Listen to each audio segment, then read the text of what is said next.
Well, we've been braving the frigid, freezing temperatures for most of this month. Our state's water experts have been monitoring what has fallen on the mountains and the role that plays in our water come summertime.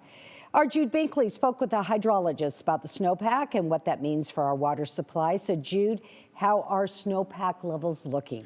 Well, Carolyn, you wouldn't necessarily guess it if you looked out your window in the last couple of weeks, but thanks in part due to a dry November and December, snowpack throughout most of the state has a long way to go to get back to average levels.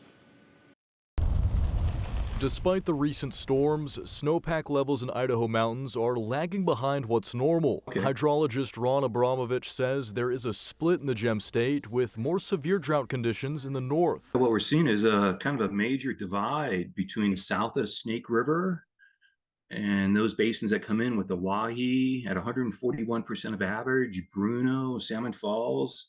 They're all looking pretty good for right now, but once you get north of the Snake River into the central mountains in northern Idaho, the snowpack really isn't there. Northern Idaho currently has about 62% of its average snowpack, which is crucial for the state's water with irrigation and recreation come summertime. 75% of our moisture, if not a little more, falls in the wintertime.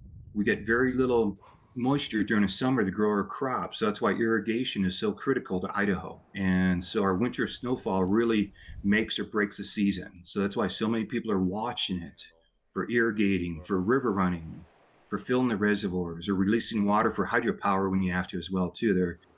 However, there is some good news. Soil moisture is higher than normal, and reservoir storage is generally above average across the state, with reservoirs in the Upper Snake much higher than last year, and the Boise Reservoir system likely to fill. There's a good carryover from last year, and the low flow coming into it is generally above average because of that little bit of moisture that fell in November. With the state just now past the halfway point of the meteorological winter, hydrologists can only wait for Mother Nature to see how the rest of the snow season shakes out. So there's still a chance to recover, so that's why I'm optimistic and hoping we get more storms coming in.